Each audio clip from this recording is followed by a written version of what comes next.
watched as complacency replaced discipline. We sat on the sidelines as clickbait replaced our history. And we kept silent as our skill sets and careers became automated, antiquated, routine, and forgotten. This is unacceptable. We're here to guide you towards putting down your number and reclaiming your given name. We're here to guide you towards your vision of freedom. The world has changed, and there's no more room for willful ignorance. So to those happy with being stuck, with being complacent, this podcast's not for you. But to those looking for more, follow us as we reclaim it all. For our children, for our grandchildren, and for future generations to come. From somewhere deep undercover in the Pacific Northwest, this is the American Reveille Podcast, and here is your host, James Lane. Well, hold my beer and call me Adam. This is the American Reveille Podcast, coming to you from some point relatively close to when you're listening to this, yet probably not exactly at the time of audio consumption. I don't even think that's a fucking word. Anyway, what's up, guys? How y'all doing? So, I want to describe to you guys what I'm looking at right now.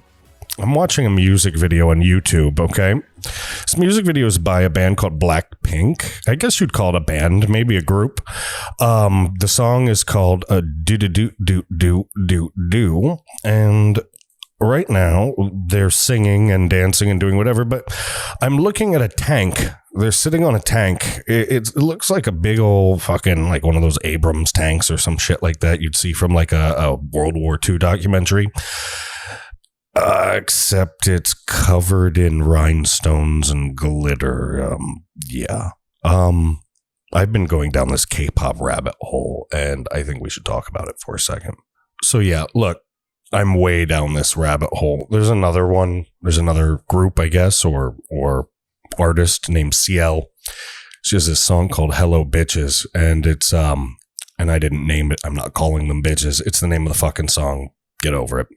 But I'm looking at like 1, 2, 3, 4, 5, 6, 7, 8. There's like 9 gorgeous women just dancing in this warehouse with camera angles that may give you seizures because of the strobing effects. There's a ton of these. I've looked at a ton. I'm not even looking at them. They're just on in the background. There's one called Hobgoblin. There's literally a song called Hobgoblin, like the mythological creature. And like, I feel like if they were trying to market it in America, they should have just put the words, like the letters HOT, like big cap letters, bubble, purple bubble, pink hot, neon pink fucking bubble letters. Hot Goblin. It sounds like a fucking strip club in the 1980s. So, look, there's a point here. There's a lot of weird shit on this, and hey, you know what, actually we'll go even further. I just saw one from there's another one of these like European techno trap whatever bands. There's this girl named Little Sister Nora. I wouldn't call her girl, performing artist, you know, woman, and she just put out one called Fun, and she's basically taking a shit and flying through the air on the toilet in search of toilet paper because everybody's out of toilet paper because of the fucking coronavirus. So yeah, there's a lot of chaotic, crazy stuff out there right now in the YouTube world, but it's pretty comical. There's actually a point, though. What I'm trying to make about this chaos is that paths in life sometimes end up being chaotic themselves. So what do I mean? Sometimes paths can be chaotic. Well, every time I look up at this K-pop stuff that's playing in the background while I'm writing, something fucking crazy's happening. They're on a tank. There's a wall exploding. There's 5 women covered in paint shaking their hair, and the paint turns into fire. I don't know. It's ridiculous. But what it made me think about is how ridiculous, crazy, and chaotic sometimes life's path is. And I know this is a very far out analogy I'm using there, but you know, it does make sense. And you may look at me and you may say to yourself like, hey, this seems impossible. But you know what I'm going to say to you? I'm going to say, hey, bro, chill out. You need to relax. Nothing's impossible. And then you're going to look at me and go, oh, cool, brother. I was worried for a second, but now I feel better. So that's how this is going to work. Look, nobody ever told me what my destination was going to be or how I was going to get there. And, nobody told most people, and most of you listening probably were never told, and a lot are probably still wondering where they're going, how they're going to get there. But like the Gandalf of useful advice, I'll say to you that there's always a path for those who look hard enough and ask the right questions. And that's really what this episode's going to be about. It's going to be about finding your path. So what does that mean? What's finding your path? What do I mean by there's always a path for those who look hard enough and ask the right questions? So I need you guys to pay really close attention. I need you to get really quiet. I need you to get really close. And I'm going to tell you the secret right here. When you're trying to figure out how to get where you're going, ain't nobody gonna tell you shit. That's right, ladies and gentlemen. No one's going to give you a clue unless you're lucky enough to either. And before I get into these few things, I'm just going to say really quick, this is a dynamic topic. So when I talk about different combinations of things that could lead to you kind of knowing where you're going or what you're trying to do, it could really be a combination of anything. But what I'm talking about is you could, really have a good family that put a lot of good principles in you, really helped you learn how to use them and enact them and guided you. You went through a lot of BS and actually learned the hard way, didn't just go through it for nothing. You maybe were smart enough to find a few mentors or combined some of these.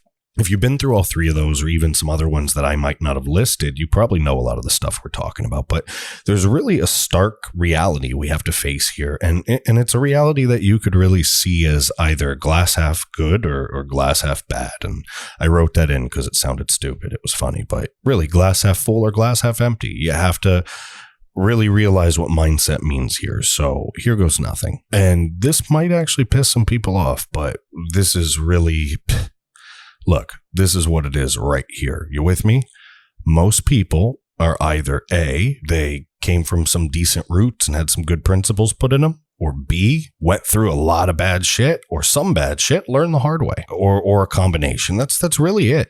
It is dynamic. It is fluid. There are other things that we could take into consideration, but in our most basic forms, either you learn or you don't, where we talk about being a product of nature and nurture and all kinds of different things like that. Is it parenting or is it culture or what percentages? And really, at the end of the day, everybody's kind of their own soup. It's their own ingredients of stuff and that makes us who we are. So we have to take that into consideration. Some people lessons stick. Some people lessons don't stick.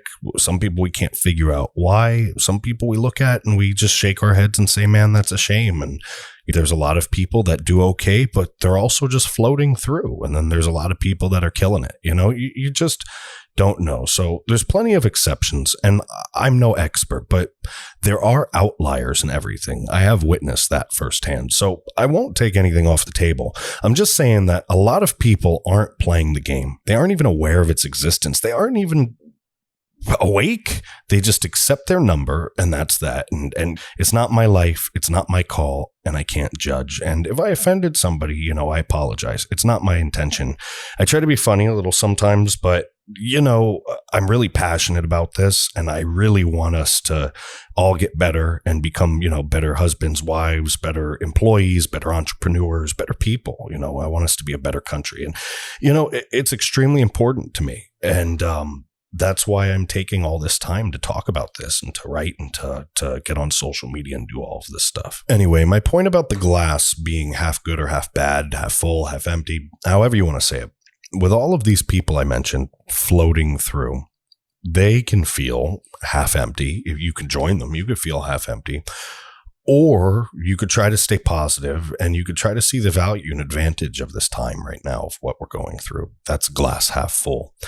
It's not your job to doubt yourself or worry about what humanity thinks and feels of you. You have to take care of yourself sometimes. And if you ever hope to really take care of or help anyone else, you have to realize this. You have to be able to take care of yourself to take care of other people. So with all of these people not paying attention, not trying to be better people, better husbands, wives, sons, daughters, friends, communities, employees, leaders, whatever, dog owners, shop owners, whatever.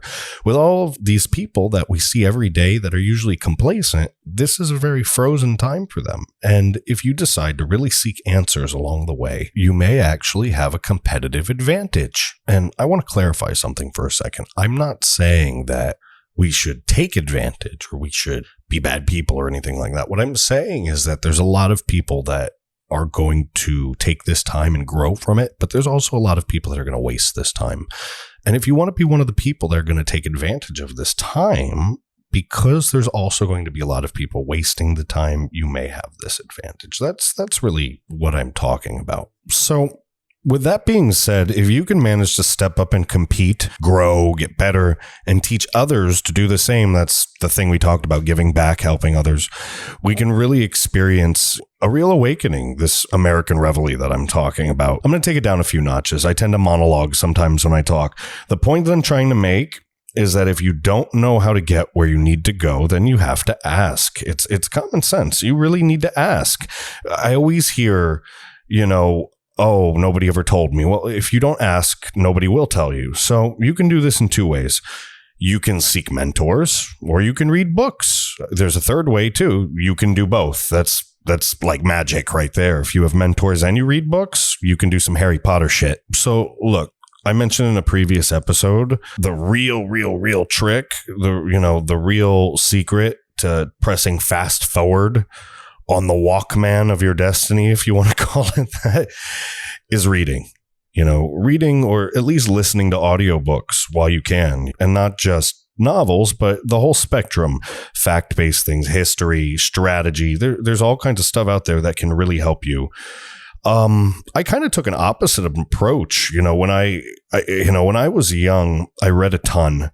I could read college level by the time I was in middle school, but by the time I moved with my dad, there was no books really. And at that point, I kind of just dreamt a lot. But eventually I was lucky enough to make a series of not so dumb decisions that kind of landed me with my first mentor. And so at the time, I didn't know what a mentor was or what that even was called. But, later I would even find out that I subconsciously sought like male father figures, I guess, because of my childhood. I don't know.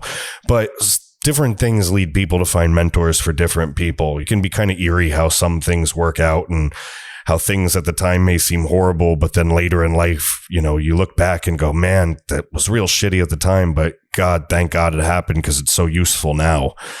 And, looking back, I realized how much I actually learned from a select group of people. Each of them somehow helped me grasp the next rung on the ladder, boosted me up another rung and another rung. And I mean, I'm very, very grateful, that I just have a career that, allows me to take care of my wife and kids and come from an environment where I didn't see a lot of that.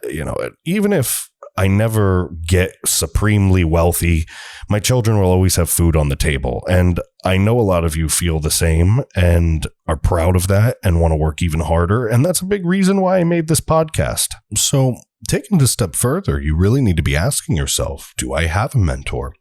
Is there someone in my life that's doing a bit better than me? Because you can't laterally have a mentor or have like you're not going to go to the guy selling crack on the corner and be like, hey, dude, could you mentor me? I mean, unless your aspiration is to become a crack dealer, so, then that's your choice. But no, that's just not how it works. I mean, I guess it could be how it works if you're the guy that wants to be the crack dealer. But I mean, at least have a plan to take over the crack empire. But anyway, look, you need to be asking yourself, do I have a mentor? So is there someone in my life that's doing better than me that I could build a relationship with that has some guidance for me, guidance, that unsung nugget of wisdom that may save your ass 5 or 10 years from now. So many times did a voice from the past come and rescue me from self-destruction, like even on the verge of terrible, terrible decisions. And let me stop for a second.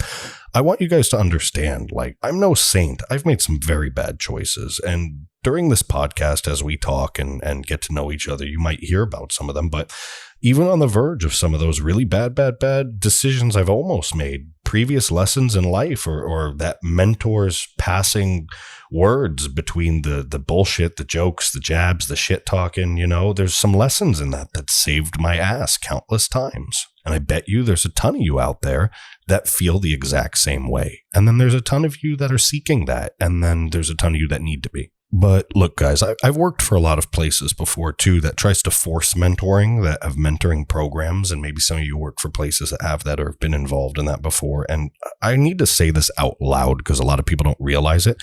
Mentoring happens naturally, folks. So those people skills, those interpersonal skills, the social acumen, as I like to call it, it needs to be there when the opportunity presents itself. So look, a mentor can be anyone, like family, though I found, at least for me, like an older male friend, a coworker, a leader of some sort has usually filled that role in my life.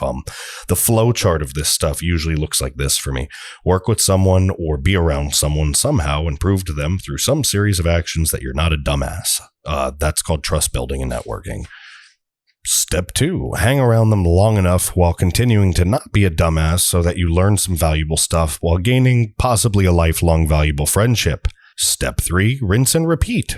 Step 4, rinse and repeat again. Look, that's it. Just remember, a mentor can't really be your equal. I mean, friends and equals can give each other great advice. And yeah, you can get into situations where possibly that advice could equal into like mentoring. But a mentoring relationship, mentorship is like a long-term thing that happens.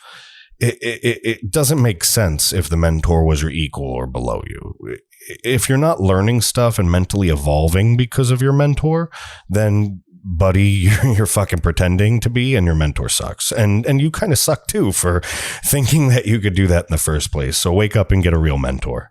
So some of you may say, but James, I still can't get a mentor. Well, I don't know what to tell you guys. I don't make that much money, so I can't show up and teach you guys who don't know how to make eye contact, shake hands properly, and, act like big boys and girls with each other and get into these type of situations where you could learn something. But this seems like a perfect time to recommend a book for you that has a lot of great stuff in it that can teach you how to be big boys and girls. So this book is written by Carnegie. Sorry, I've been wanting to say it like that ever since I watched The Book of Eli. Carnegie, Dale Carnegie, died back in 1955, but he wrote this awesome fucking book in 1936 called How to Win Friends and Influence People. It's all old-timey and shit. And I know it's old, but look, if Jordan Peterson and Mad Dog Mattis are both telling us that basically reading books are like video game cheat codes for life, then I'm fucking reading them because I'm really, really tired of not being who I want to be, and I'm really tired of not doing what I want to do. And I think a lot of you feel the same way, you know? That fear that stops us, it stopped me for years. And for 30 plus years, that fear, it now tells me that my choice has a purpose behind it. So we'll definitely be talking about fear more in another episode of the American Reveille Podcast. But for now, let's get back to the book that I'm talking about. And there's a million YouTube videos and websites and people that have talked about this book by Dale Carnegie. Just look it up, okay? It's helpful. And just another pro tip for any extra excuses that you might have lying around, and we all have plenty of them.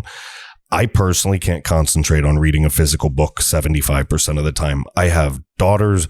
I have a life. I work too. I have all this other stuff besides this podcast. I go to school full time. I have dogs. Whenever I can maximize my time, I have to maximize my time. So I listen to audiobooks, and you know the app I'm talking about, and it helps me tremendously. I want you to understand something, that when I recommend a book to you that's helped me, I didn't just preview it. I've listened to it or read it extensively, probably a dozen times, probably more. Extensively with a capital tensively, if that's so stupid. Look, I want to help you guys, and this is real shit that I'm talking about. I'm literally giving everybody the full recipe to set yourself up for success in these first 10 episodes. They say offer something of value to people if you want them to trust you and really like what you're doing. And if we're going to have this American Reveille, then we're going to have to even the playing field. And so I think the best way to do that is to give you guys all the stuff I learned from my MBA, all the stuff I learned from life, free, just for you, just because I feel like we all need to be growing and we all need to be heading in a better direction once this whole pandemic washes over. So anyway, I'm glad Carnegie is going to lead you to be able to talk to people, and oh, so much more you'll learn from that book too. Anyway, you'll find out. So if you have a mentor, you're reading books, Carnegie hooked it up for you, and you're asking questions. Hopefully you're asking the right questions so you can figure out a few different paths for your goals. And by the way, the stuff that I'm talking about can all be scaled up or down. This is just what's worked for me. And my guess is that if it's helped me succeed, it's going to help some other people out there as well that maybe are likewise, in thinking. So what do we start doing? What's the step here? Well, what we have to do is we have to start plotting. Not conjuring murder, not plotting like that. I mean, I guess you could use it for that. And, I guess I shouldn't go there. I can't afford those legal troubles at this point in my career. But look, here it goes. If the definition of strategy is to have a plan of action and the meaning of a plot is to devise a sequence of events, then you, my friends, need what I call strategic plotting. So strategic plotting. An example of strategic plotting would be right now. This is where I wrote the piss break in on the show. So folks, we'll be right back. Here's a word from our sponsor.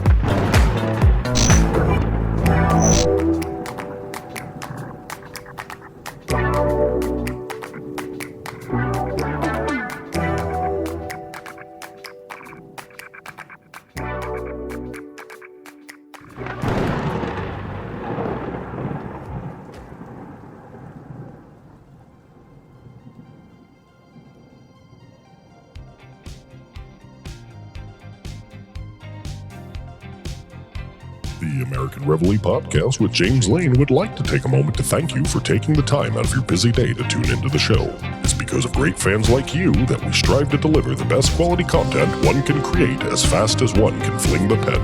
The American Reveille Podcast with James Lane would also like to remind you that the American Reveille Podcast with James Lane is, in fact, sponsored by James Lane. James Lane also writes, directs, records, edits, and produces this podcast. On top of that, James Lane also handles the daunting task of running the social media management, and did I mention he also manages the webpage, email lists, creates and designs the artwork, and everything else you could think of. With that being said, a good little boy never misses his opportunity to sell himself, and though James would never ask you for your money, he would like to let you know that if you absolutely love this podcast, the writing, the art, its production, anything, please do us the personal favor of liking, sharing, tweeting, texting, and talking about this podcast. James Lane is a father, a husband, a U.S. Navy veteran, and is personally committed to the success of the American Reveille Podcast. For booking inquiries, potential sponsors, volunteers, internship inquiries, feedbacks, comments, or suggestions, please email James Lane directly at podcast@AmericanReveille.com, or please visit our website at www.AmericanReveille.com. Now, let's get back to the show. All right, folks, welcome back. I'm going to try and start weaving this together. This is the beginning of segment 2. It's called Strategic Plotting. How do you guys feel? Good? Relieved? Good. I'm not promising anything, but if we hit fireworks here, I need you guys to please take a small amount of time to share this podcast with your friends and family. Look, please leave a review if you're listening on iTunes. YouTube, I've got it up there as well, all of the platforms. I need you guys to understand that if you leave honest reviews of my show, I can better tune the production towards something fun and positive that we both enjoy doing. I don't want to waste your time or my time, but I also want to love what I do. So this is a partnership. It's not an autocracy. It's not a dictatorship. But make no mistake, this is still my ship. Sorry, guys. Every now and then the Putin comes out of me. So we talked earlier about asking questions, and with this strategic plotting, the objective is to try and find the starting point, milestones, the finish line, and whatever you're working towards, a small business, a promotion, personal growth, whatever your ultimate goal is. If your ultimate goal is to, lead the Mad Max cavalry down the highway, well, you have to have a realistic way to get there. So just imagine a standard piece of white printer paper, turn landscape, on its side. And across this, just straight across in the middle, you have this straight line and you have 3 circles. So like the size of a quarter each, one in the middle, one on each end. So these 3 circles, one at the beginning, showing you where you are now, one in the middle, representing where you'd be comfortable, career-wise, or where you'd be comfortable landing with a goal or even with your ultimate destination, or even where a task would be at midpoint, And finally, at the end, you would use this circle to represent like the big one, like the out of the park dream job or dream goal. So if you've ever listened to Art Bell or George Norrie Costico, whatever it's called now, it's been years, but if you ever listen to it, it's starting to look like a crop circle. That's what your paper should look like. Start to look like a fucking crop circle. So the 3 circles evenly distributed, one on each end, one in the middle, each representing a specific achievement. Now, draw a few smaller circles on the line in between them, like the size of dimes. Each of these would represent steps that you would have to figure out how to get to the next milestone. It kind of becomes a game I play called Dimes Chasing Quarters, which is basically what I call my short-term goals and steps that I have to take to achieve my milestones and longer-term goals and steps. It's kind of like how I organize the steps I would take to make something happen. Either way, before you give me too much shit for explaining it like this little system's what I created for myself when it was too hard to think about this stuff with just my imagination. So I'm sure there's something similar out there. I'm just putting this up front. As far as I know, this is my own thing. This visual representation works good for me. I always tell people that I'm not as smart as you think I am. I just understand the value of outworking everybody else around me. So if you do your plotting, the path to your goals becomes much easier, and a clear path has fewer obstacles in it. It's much easier to walk down the road when there ain't shit all in it that you're going to trip all over and fucking bust your ass on. So let's use a hypothetical here. Let's just pretend you have no fucking idea what you want to do, but right now you polish barbecues for a living. And let's say, hey, why not? You don't know what you want to do in life. So you said, fuck it, like me once upon a time. And you said, great, I'll stick department manager at the end of this list because right now I polish barbecues and it sucks and I'd like to make more money. So you put that at the end of the paper we were talking about earlier. That's your final crop circle, if you want to call it that. And in the middle, you put, say, team leader. Say that's the middle position that you'd have to get to achieve that larger goal. So you have a milestone in the middle and you have a larger goal at the end. And so now you can start finding out and listing all of the steps in between. So start digging, ask questions, Google stuff. It's incredible what you'll find when you're just digging around. Look, let's use some hypotheticals here. Let's say it takes 2 years to move up, just busting your ass at your job to get to team leader. So let's say you want to make this your 5-year goal to become the department manager, and you know that it'll take you 2 years to get team leader. So you have a 3-year period where you could achieve what you need to achieve to get to this position you want to get. So you're already ahead of a game. That's a start. So you need to start using what we're talking about. Maybe a little more specifically what we were talking about earlier, and that's the Carnegie stuff, the networking, the people skills. Look, between asking your boss, reviewing analytics, talking to mentors, watching what others do, I mean, there's all kinds of things we can list. But all of the stuff that you have to do to start becoming successful and figuring out where you want to go, it's pretty easy once you get the hang of it and start putting together a list of stuff that needs to be done in order to get to go where you're trying to go. Sorry, guys. I'm from Florida. I really don't need to say much more about that. A lot of Florida is kind of like the honey badger of the USA. It just doesn't give a fuck, and most people don't like it, including those of us that are from there. So, yeah, I'll do my best to keep the Florida down. So, yeah, back to what we're saying. Make the list. Start knocking things off it. That's the difference between, as the Oracle would say, knowing the path and walking it. I know the Matrix quote is cheesy, but man, when you start figuring this shit out and you start seeing stuff come off the list and can really physically see, really fucking measure your movement towards your goals, you really do start to feel like you're going from Alice tumbling down the rabbit hole, as Morpheus would say from that movie, almost to like becoming the one like Neo. Either way, you know what they say. If you don't move at all, you're just a fucking battery. Whoa. Anyway, guys, the American Reveille Podcast will be right back.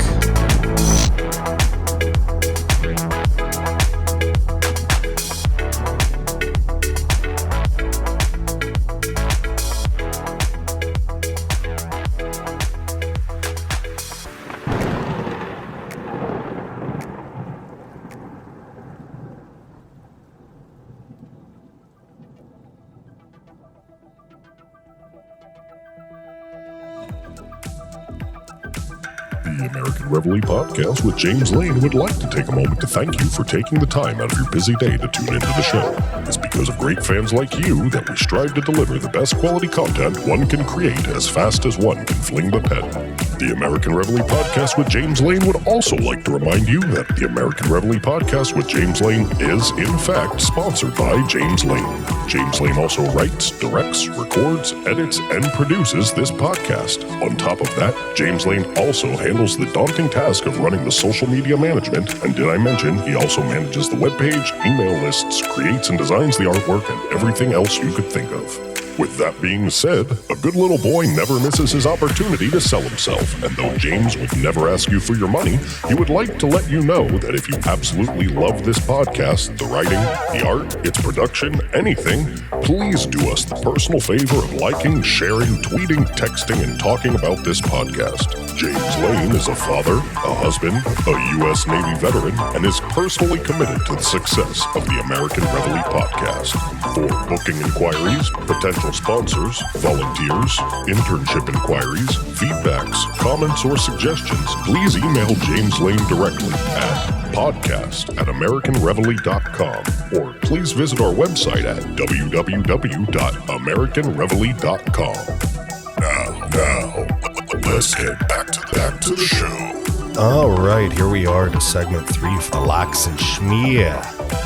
It's called The Difference Between Knowing the Path and Walking it.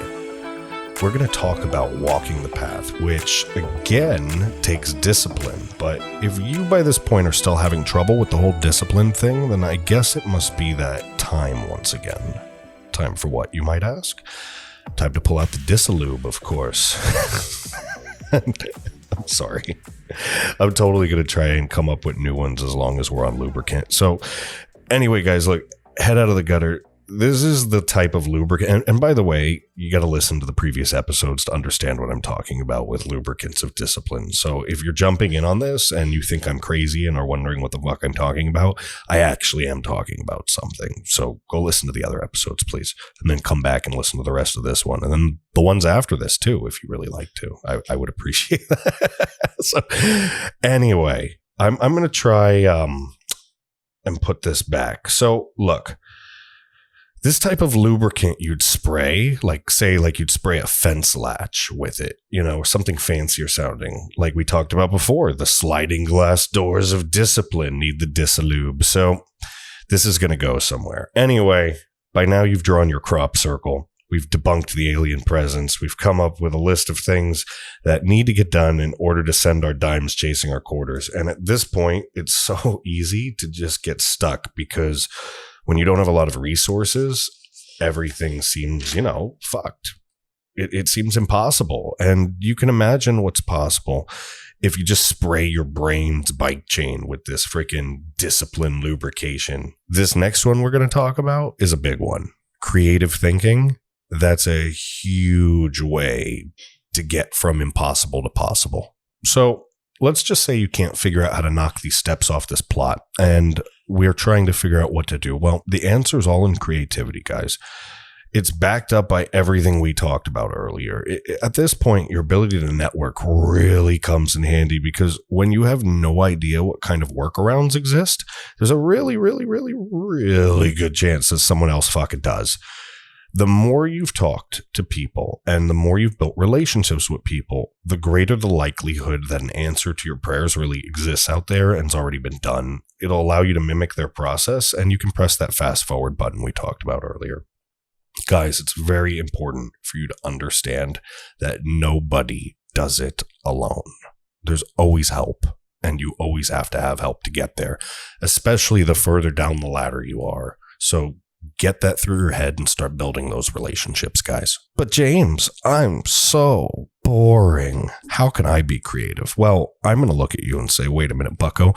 I said creative thinking, not being creative. Most people aren't creative, but that doesn't mean you can't have creative thinking. One involves making macaroni necklaces, and the other involves creating plans out of thin air like a magician.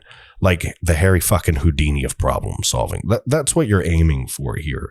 You're literally trying to think of ways to tear a hole in reality and bring your plans into existence like you're conjuring something from another realm. These are alternative routes of problem solving, guys. Creative thinking, critical thinking, all of these things come up with new pathways around old broken trails in your mind. And the creative thinking process itself can be used again and again and again on all kinds of issues. And technically, the entire idea of strategic plotting itself could be categorized under the umbrella of creative thinking. So look, at the end of the day, creative thinking itself, it can really be an unorthodox process. It's trance-like sometimes.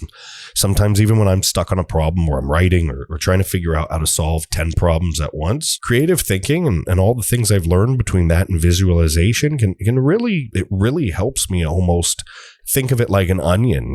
Everything has its layers. Everything is built upon something else. And the more you can organize yourself, the more that you can start utilizing a creative thinking process, the better you'll start getting at mapping out or strategically plotting the way to your ultimate victory, what you're trying to achieve. And there's all kinds of other ways that I, like a lot of other people, use creative thinking and organize creative thinking. Strategic plotting that I talked about, that's just one little thing that was helpful for me, but there's a million things. Look, for me, for example, I pace around the house with my headphones on. I write on note cards.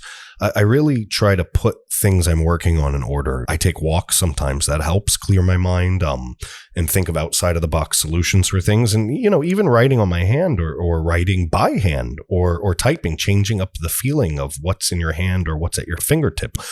All of these things will allow kind of this conduit of creativity to start opening up within you if you allow it to. And sometimes you blink and the answer is right there. And other times you never find it and you have to find a workaround. So with creative thinking, you really have to ask yourself, is this possible? When the fear tells you no, it isn't possible, that's your sign to go forward and do it anyway. So how can you move forward with all of these rules in the way? Creative thinking's core is really based upon the bending and disregarding of these status quo principles. And I've found that with enough meditation on something, just thinking hard and in different types of ways, not necessarily meditation. I know that helps some people, but I'm not that good. But when you really take the time to use different methods to dissect a step on the list and really think of ways to move towards your milestones, there's usually always some sort of way, maybe 2, 3, 4, maybe 100 ways, maybe even just one little Hail Mary, but a way still to get that step done towards achieving some of your goals so that you can get to the main objectives, like reaching the destination that you've planned. So I could drag this on and on, guys, but I'm really going to be honest with you. If at this point you're telling me you're still stuck, there's no movement, there's no outside of the box solution, you're just doomed, you're either in a horrible situation and you need to really seek some family, friends, some professional help and get out of it, or you're just a slave to the fear. You're just scared. You're afraid to make moves. And that happens to many of us. And it's happened to me many times. The fear never goes away.